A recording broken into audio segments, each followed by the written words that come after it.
We are once again visiting small towns all across the globe to find what scary and mysterious secrets they hide. Welcome back to the swamp, my friends, and welcome if you're new.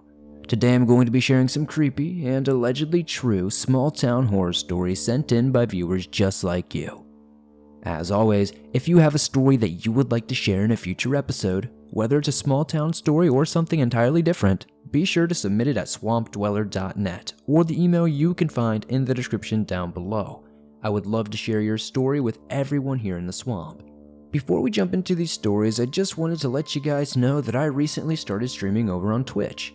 I may have mentioned it recently a few times, but I just wanted to mention it again to let you all know that over there I'm doing all kinds of cool horror games, horror VR, things like Folklore Hunter where we hunt down Wendigos and Skinwalkers, and Bigfoot as well where we're hunting down Bigfoot and other things like that. If you're interested in scary games and just getting to know me better, join me on Twitch. You can find the link in the description. Now, without further ado, let's jump into these creepy and allegedly true small town horror stories that'll freak you out tonight.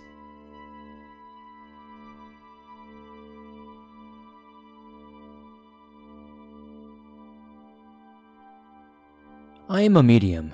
I have done some paranormal work in the past, mostly collecting historical accounts and comparing them with my own modern investigations and impressions. I usually work with others who have similar abilities. It was only a few years ago, not more than 3 or 4, given the events of the last 3 or 4 years, it seems so much longer as if a lifetime ago. This was an incidental encounter on an Easter Sunday with an adept of mine and her cousin. They both have abilities in sensing the paranormal and bore witness to what I perceived as well. We had originally set out to find some haunted bridge my adept had heard of, though it quickly became apparent she was not sure of the location. We ended up in this small town in a county in southern Virginia, not very far south of Nottoway County, though I did not pay very close attention beyond that. Instead, I opted to let my adept lead this trek. We did stop in this small town. It's rural, but it is to be emphasized, especially rural, and it's in Virginia, along a small county highway, or perhaps maybe even a state route. There was a white, well-preserved yet noticeably run-down farmhouse along the side of the highway. Its front yard, only a few feet from the porch to the road, the house was amazingly intact, though it was obvious it had not been inhabited for at least 2 to 3 generations. My impressions as a medium felt maybe 1950s was the last time this thing had been inhabited, and I always trust my gut. One could feel the vibes from this old farmhouse. The mix of several generations meshing, the family that owned it, the houses that stood here before this one, the farm, all the presences and impressions that were left of inhibitors of years past made manifest.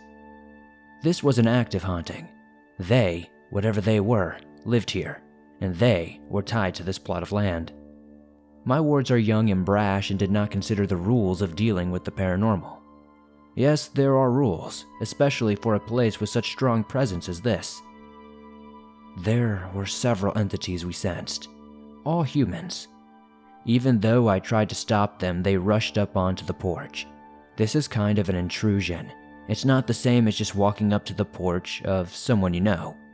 We were dealing with an active haunting, as would become painfully obvious all too soon. You need permission to approach the porch, let alone step on it. Normally this might not be so important, but this house is or was exceptional. I gave a silent pray pardon to the entities as they rushed ahead. I was furious with my adept's cousin for half inserting herself in the broken storm door and poking around. She broke the threshold. Yes, that is more than just a superstition. She really should not have done that. It was then that the attitude of the house changed to a get out kind of vibe. Admittedly, I, along with my wards, rode that unwelcome out for as long as we felt able. There was a presence of a little girl flaring up with an abusive uncle or father. We felt more like uncle. I did turn this into a learning experience, asking them to focus their abilities and keen their senses. The moment we decided enough was too much, and to egress, was when, much to our utter shock, there was a full-body apparition. This apparition was glaring at us from the rightmost upstairs window, in the bedroom. The apparition was as white as a freshly laundered sheet. I am still amazed at the detail that was visible. Never in my 30 years of experience as a medium have I ever encountered anything so vivid, so detailed. To be sure, I have seen many a shadow person, specter, shades, blurs, voids, masses. But this was simply incredible. You could vividly see the horn-rimmed glasses speckling his somewhat elderly face. He appeared a man of his 50s or perhaps 60s. The details of his alopecia clearly vivid as well, the shape of his eyes as they glared at us from this window, from which his head stuck out of. I remember speculating that perhaps I could even see a 5 o'clock shadow in his face, though of this I remain unsure. He watched us with slight gestures of his head and lots of eye movement. Again, even this was clearly visible in our very short encounter. We all had the impression that this was the uncle. This is the man who abused that poor little girl who we felt the presence of. This was her room he was in. He was not supposed to be in there. He was not there for nice purposes. What the nature of the ill treatment was, I can only speculate. Which is to say, I have my theories, but with respect for the dead, I will not reveal them here. He was clear now. We were not welcome. We had to leave. I began to get the distinct impression that something bad was about to happen. Though it was an overwhelming sense of doom, I had to get out of there. Eventually, it began to turn more into a building sense of anger, as if the whole house was just wrong. It felt like it was swallowed on his command. He was quite a disturbing man. I shudder to bethink what his life was actually like. I still sometimes ponder that little girl and feel her sorrow, though quickly here he is right there to claim her in death just as he claims her in life, just as he claims it all. For the life of me, I cannot remember the name of the little town that we were in, and neither can my wards. It is just as well. That house, that land, is not welcoming. It is angry. The anger goes back a long time. I shall never forget that experience. It is the most vivid daylight encounter I could ever imagine.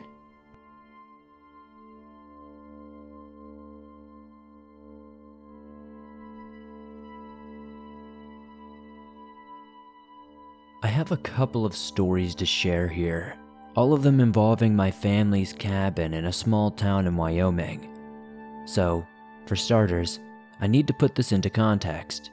I was born and raised in South Dakota, and if you ever look at a map of it, you will see that it's a great beige rectangle with a singular circle of green right on the west side of the state. That is where I grew up. Now, the west side of South Dakota has some amazing sights, and it makes up for there being pretty much nothing to do here. But nothing here holds a candle to the cabin. The cabin is exactly what it sounds like, a log cabin with no running water, a well, and a creek adjacent. The only modern part about it is that it has electricity, and that was added in the 1930s. It is an hour away from my hometown, and if you die up there, there is no chance you will ever be found. So, it is my favorite place to go. It was great, and when I was stressed from high school and such, and I wanted to get away, it was exactly where I would go. And now that I am 25, it is still my favorite place to unwind after a long week. But it has its quirks. I'm going to start with the most normal of stories. Not normal because this stuff happens all the time, but because there was no paranormal, extraterrestrial, or ooga booga stuff that I could really lay on for an explanation. I was 13 years old at my sister's birthday party. My sister and I always celebrate our birthdays up there. My dad had to leave to take my sister's friend who could not sleep over back to their home. My mom does not like to spend the night up there, so she left before sun went down. This left 13-year-old me with about 5, 10 to 11-year-old girls. In short, I was miserable. I was poking at the fire, planning on dropping some scary stories on them so that they would have nightmares when I heard a distinct rustling noise coming from the dry creek just ahead of us. I looked up from the fire and saw a figure approaching us. I told my sister to quietly get back to the cabin. She looked at me and was about to say, "Why?" when she saw that my eyes were fixed on some sort of singular point. She followed my gaze, and not long after, she saw the old bearded man, wide-eyed and stumbling toward us. She screamed, prompting her friends to scream, and they all ran back to the cabin. The screaming stunned me, as I was sure that this man would now proceed to kill me after he was done marching to the cabin, and then would finish off the girls. But that did not happen. Instead, he stopped and just started mumbling some incoherent nonsense. I could only make out a few words, something about deer, rope, and crick, and some sort of razor blade. Eventually, I gathered up the courage to tell him off. I let him know there were guns in the cabin, and if he did not leave, I would go get one. After I said this, I began to walk towards the cabin and eventually retreated inside of it. We told my dad when he got back what happened, and he wasted no time gathering up people from the surrounding community. The old guy was caught, but not by the police. He was caught by his daughter, who thanked my dad. I was not there for that part. This guy was just an incredibly old man with dementia who wandered out of his cabin and followed the road to ours, thinking it was one of the cutoffs to the creek. As for the razor blades, well, back in the 1970s, a group of rednecks got tired of city people swimming in their creek. So, one of the rope swings they attached had razor blades on it. A bunch of kids got their hands cut up, and the rednecks were never caught, and all they managed to do was get basically every rope swing cut down and banned from the area. I feel sadder than scared when I remember this. However, this is only the first story I have up there. Now, before I go any further, I need you to realize that this place was located on a mountain. It was very remote, as I explained earlier, but definitely had something living on the land. When I was a teenager, I used to hang out there with my friends all the time. We'll call them P and S, just for anonymity's sake. So, one day, we were just sitting outside and talking about all the weird stuff that has happened out here and this road that we were on. We were just taking a walk and trying to enjoy ourselves. It just goes straight up into the woods from here. And as we were sitting there just talking, all of us got the worst feeling of dread. This was not normal. It felt like I was being watched from all sides. Just to let you know, we were still close enough to where I lived to be able to see the motion lights and everything else. That's when we noticed out of nowhere, the motion lights had turned on. At first, we thought it might just be one of the animals that live around here. Obviously, there are dogs that roam and such like that, or maybe it was just one of my family members going outside for a second. So, we decided to make our way back to the house. As we're making our way there though, my friend stops me and tells me that they see something around on the corner of the house. At first, I think they're just seeing stuff because it is kind of dark out. But then, we hear a blood-curdling screech and some sort of garbled noise. It almost sounds like something is trying to yell something, but it also just sounds so inhuman. And then, that's when we noticed a deer. It was standing there, looking at us with these whited out eyes. They looked clouded, is the best way I can describe it. This thing was absolutely massive though. It looked distorted. It looked wrong. It was just like all of the stories I have heard on this channel in the past. It was at that very moment I knew I was either looking at a skinwalker or a not deer. Now the first thing I did was hold my breath and get ready to tell my friends to run as fast as they could to the front door. We were on a mountain far away from the next town, and there was nothing that could come save us if this thing got angry and decided we were its next meal. So we begin sprinting towards the door, and it looks like this thing is beelining to cut us off.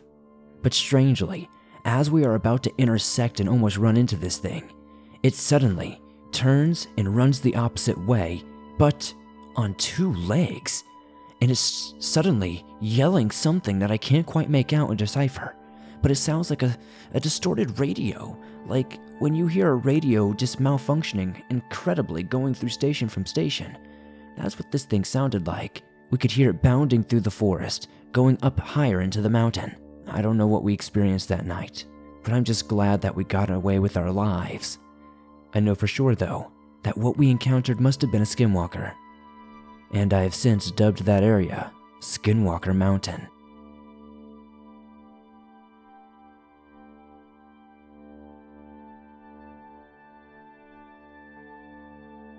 I used to live 45 minutes into the bush in a very small mountain town. In the winter, the population was between 300 and 500 people. My husband worked away 2 weeks at a time and was home for 2 weeks, and while he was gone, it was just me, my 2-year-old daughter, and my pets. There were not a lot of police in the area, if any, and if you needed them, you could count on a 25 to 60-minute wait depending on your urgency.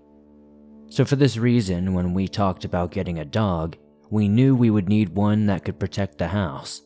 Therefore, we got a Rottweiler. Who knew she'd be such a baby?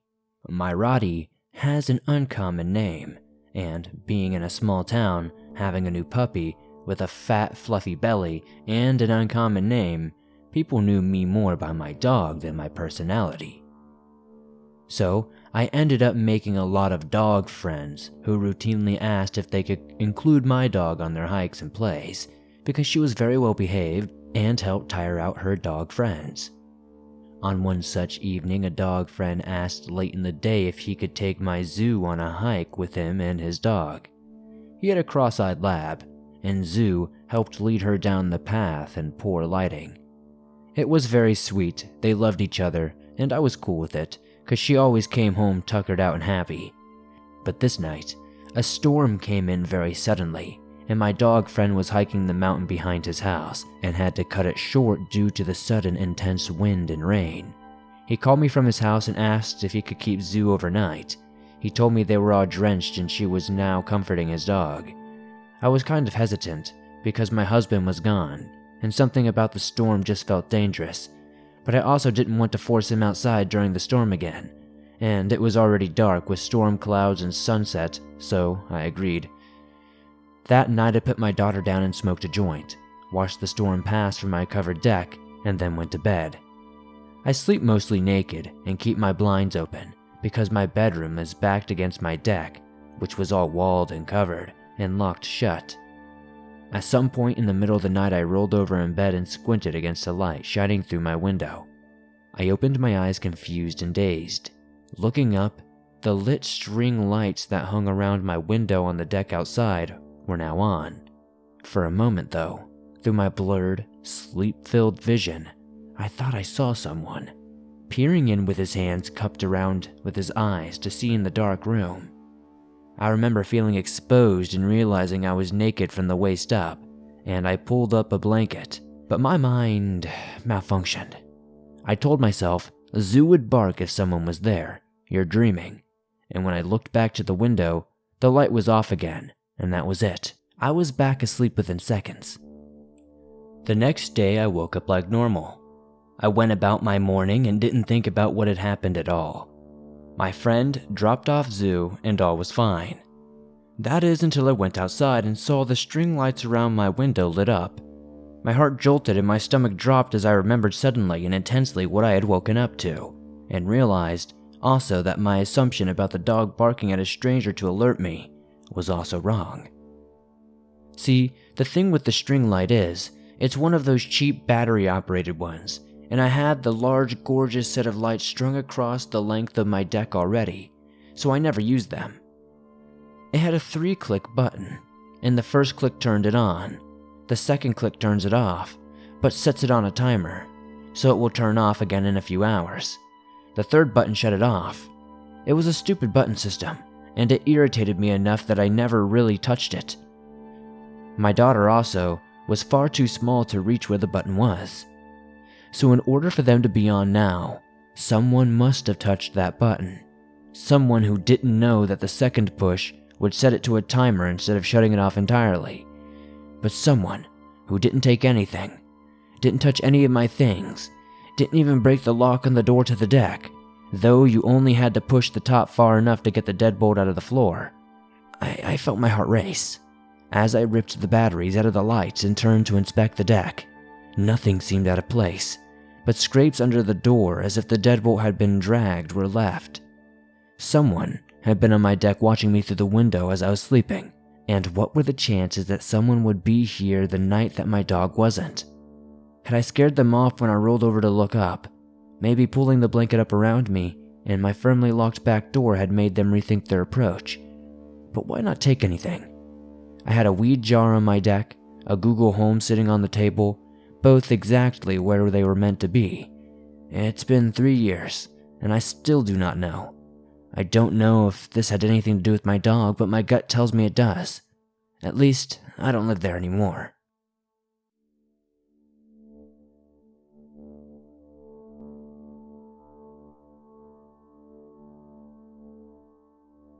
It was 8:30 p.m. on a Sunday night. I was getting back from a road trip with my then boyfriend. We just reached my home state and my car was almost out of gas. We were on a freeway driving through a boring stretch of my state that was mainly cornfields and little neighborhoods and the occasional store. We Google mapped a gas station that was seemingly right off the freeway. Now it was pitch black outside. It was kind of stormy all day, but at the same time it was just only a bit windy with some sprinkles here and there. We pulled off an exit I've never been before. The gas station was farther than it seemed on Google Maps, and I was really getting close to completely running out of gas. We drove for about 5 minutes on a long stretch of road, passing a church, some houses, but mainly empty land. We get into what I guess you could call the hub of a small town. I'm not even sure if you could call it that. I see a gas station up ahead, but it wasn't the one that we had on Google Maps. I had to stop though, I had no choice because I would not have made it to the other gas station. This was a small town that had no intersection. I didn't even know the name of this place. We passed some side streets that had a little neighborhood, and we did not see a single car or person walking. Pulling up to the town portion, it was creepy. The town had old buildings, 1 or 2 streetlights in total, and just felt completely abandoned. We pulled into the gas station. It was a small gas station with 4 pumps. All the lights illuminating the pumps were flickering on and off. I immediately got the creeps, but I could not go any further without getting some sort of gas. I stepped out of my car, started putting in my card. It was cold. It was windy. There was a car parked right in front of the gas station, like right where a car would turn in. It was rather strange. The pump ordered me to go inside to get the attendant to pay for gas. I walk inside, and there was only the attendant and a woman buying a birthday card. She was shuffling at the counter, finishing the transaction. The woman greeted me, but the attendant did not. While waiting, I suddenly hear very loud sirens like tornado sirens start going off. I start looking outside. It was a bit windy, but no gale force winds. I tried looking in the sky, but I couldn't see anything. I looked to the street but did not see a single person or a single car. I look over to the 2 other people in the gas station to take direction from them of where to hide or what to do, and they had absolutely no reactions. The woman said something about how annoying it would be to live near the sirens, and the attendant agreed. She said bye to me, for some reason, and walked out. I wanted to panic because the sirens were still going off, but I did not know what it was. While finishing the transaction, I asked the attendant what it was for. He looked at me like I had 4 heads. He said, "An emergency." I never would have guessed. He was eerily calm, no reaction to the quote-unquote emergency. I walked outside and got my gas, and the sirens were still going off the entire time. I kept waiting to hear emergency sirens like ambulances or police, but heard nothing. I did not see a single car drive by, not a single person. It was eerie, because the sirens were going off essentially right next to my car. So I logically should have seen some sort of emergency vehicle or something, but I didn't. I got in my car and my boyfriend asked what it was. I just said nothing and sped off towards the freeway. I could not place why it was so eerie, but I haven't been able to get the eeriness out of my head ever since this encounter.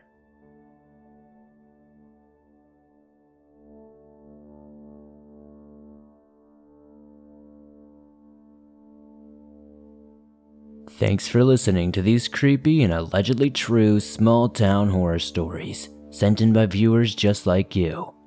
As always, if you have a story that you would like to share in a future episode, be sure to submit your story at swampdweller.net or the email you can find in the description down below. I would love to share your story with everyone here in the swamp. I am always looking for new, creepy stories to share. If you enjoyed tonight's episode, please be sure to give this a like. If you're listening to this on Spotify or Apple Podcasts, please be sure to give this a 5-star rating over there, as it helps us out a ton. If you're new to the swamp, why not join us? Be sure to subscribe and turn on notifications to never miss a new episode, as I upload them nearly every single day on all things natural and supernatural. If you're on the go but don't have YouTube Premium but would like to download your favorite Swamp Dweller scary stories no matter where you are, you can download them absolutely free from Spotify, Apple Podcasts, Stitcher Radio, and just about anywhere else you find your favorite podcast online. If you would like to support the swamp outside of that, maybe check out our merch store. We've got t-shirts, hoodies, and more. I'd love to see you guys wearing some cool swamp threads. I'd love to know in the comments down below what story was your favorite tonight. I know, they're hard to pick from, but when you guys let me know which ones you like, it helps me pick better ones in the future. I recently started streaming on Twitch, so don't forget to join me over there. You can find the links to do so in the description. Also join me on Instagram, Facebook, and Twitter, and I'll see you all soon with another creepy episode.